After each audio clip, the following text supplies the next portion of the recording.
అశ్వ సంవత్సరంలో కైలాస యాత్ర Sri Gayatri tours and travels 8977349696.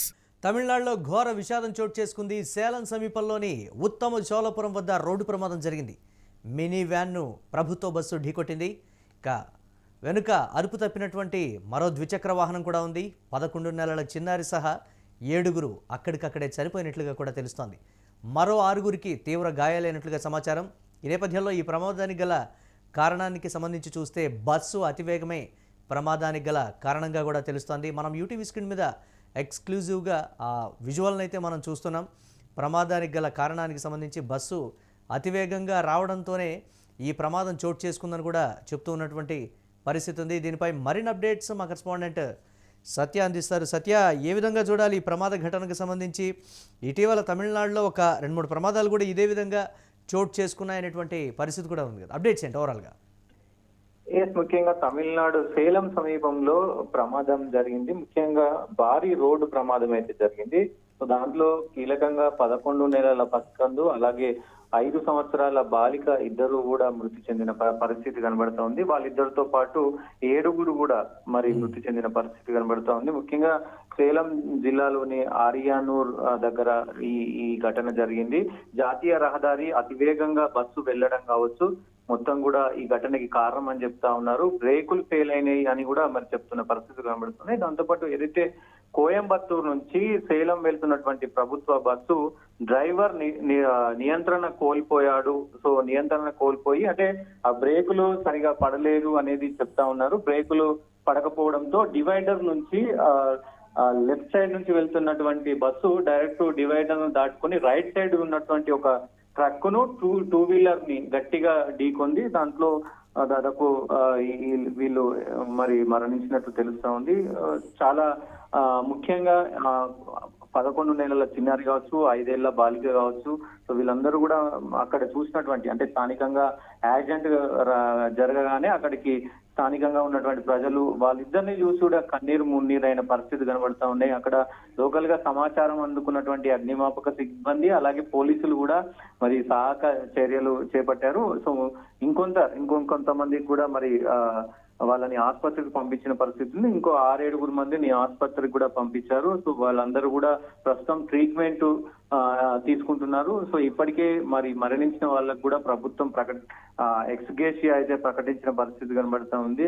So దీనిపైన కేసు దర్యాప్తు చేసుకొని కేసును కూడా చాలా స్పష్టంగా అసలు ఎందుకు జరిగింది, బ్రేకులు ఎందుకు ఫెయిల్ అయ్యాయి, తరచుగా తమిళనాడులో ఇట్లాంటి ఘటనలు జరుగుతూ ఉన్నాయి, అసలు ఏం జరుగుతుంది, మరి ఆర్టీసీకి సంబంధించి కూడా ఏమైనా లోపాలు ఉన్నాయా అనే కోణంలో కూడా పోలీసులు ప్రస్తుతం దర్యాప్తు చేపిస్తారు. ఇటీవల ప్రభుత్వ బస్సు డ్రైవర్ల పనితీరుకు సంబంధించి కూడా చాలా కంప్లైంట్లు స్థానికంగా చేస్తున్నటువంటి పరిస్థితి ఉంది కదా. ఇది కూడా ఆ కోణంలోనే చూడొచ్చు అంటారా? ఎందుకు జరుగుతున్నాయనేటువంటి కనీస పరిశీలన కానీ విచారణ కానీ లేదు, అక్కడ లోపించిందని కూడా తమిళనాడులో ఒక ప్రచారం అయితే ఉంది కదా. అంటే ప్రభుత్వ పర్యవేక్షణ కావచ్చు, లేకపోతే అధికారులు డ్రైవర్లను పిలిచి మాట్లాడటం కానీ ఎందుకు ఈ విధంగా జరుగుతుందని కానీ, లేకపోతే విపరీతమైనటువంటి పని ఒత్తిడి కారణమని డ్రైవర్లు చెప్తున్నప్పటికీ దానికి దీనికి ఏం సంబంధం అని కూడా రకరకాలైనటువంటి విశ్లేషణలు కదా. ఆ కోణంలో చూడొచ్చంటారు ఈ ప్రమాదాన్ని? ముఖ్యంగా డ్రైవర్ ఇక్కడ ఎందుకు నియంత్రణ కోల్పోయాడు, డ్రైవర్ ఏమైనా ఎక్కువ పని ఒత్తిడి జరిగిందా, లేదు అంటే బస్సులో అంటే బస్సు ప్రతిరోజు కూడా డిపో నుంచి వచ్చేటప్పుడు బస్సును చెక్ చేస్తా ఉంటారు. ఫిట్నెస్ ఉందా, బ్రేకులు సరిగా ఉన్నాయా, ఆయిల్ ఉందా, ఇవన్నీ కూడా చెక్ చేస్తారు.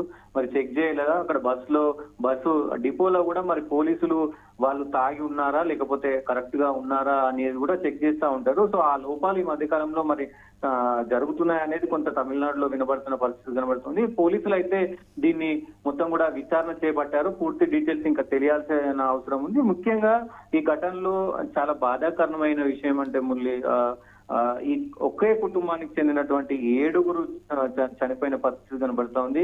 ఒకే కుటుంబంలో మరి 7 చనిపోవడం అంటే ఎంత హృదయ విదారక ఘటన అని చెప్పుకోవచ్చు. ముఖ్యంగా అందరూ కూడా రోధిస్తున్న పరిస్థితులు కనబడుతున్నాయి. ఆ 5 పాటు ఒక 11 నెలల చిన్నారి కావచ్చు, అలాగే 5 సంవత్సరాల చిన్నారి కావచ్చు, వీళ్ళందరూ కూడా మరణించడం మొత్తం కూడా తమిళనాడులో సంచలనం రేపుతుంది. కొంత దుఃఖ సముద్రంలో మునిగిపోయిందని చెప్పుకోవచ్చు. ముఖ్యంగా సోషల్ మీడియాలో పెద్ద ఎత్తున వైరల్ అవుతా ఉంది.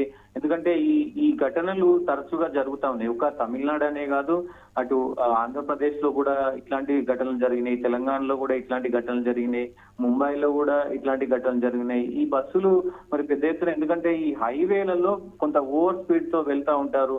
ప్రజల ప్రాణాలని కొంత మరి పెడచెవిన పెట్టిన అవకాశం ఉంది అంటూ కూడా కొంత విమర్శలు అయితే వస్తా ఉన్నాయి. ప్రాణాలంటే లెక్క లేకుండా పోతుంది, ప్రభుత్వాలకు యాజమాన్యాలకు లెక్క లేకుండా పోతుంది అనేది కూడా కొంత విమర్శలు వస్తున్నాయి.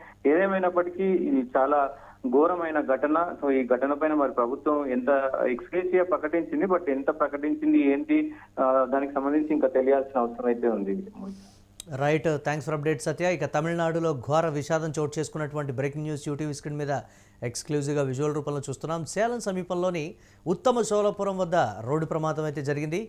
మినీ వ్యాన్ని ప్రభుత్వ బస్సు ఢీకొట్టింది. ఇక ఈ నేపథ్యంలో మరో ద్విచక్ర వాహనం కూడా వెనుక నుంచి వచ్చే అదుపు తప్పినటువంటి సిచ్యువేషన్ అయితే ఉంది. 11 నెలల చిన్నారి సహా 7 అక్కడికక్కడే మరణించారు. మరో 6 తీవ్ర గాయాలైతే అయ్యాయి. బస్సు అతివేగమై ఈ ప్రమాదానికి గల కారణమని కూడా చెప్తూ ఉన్నారు.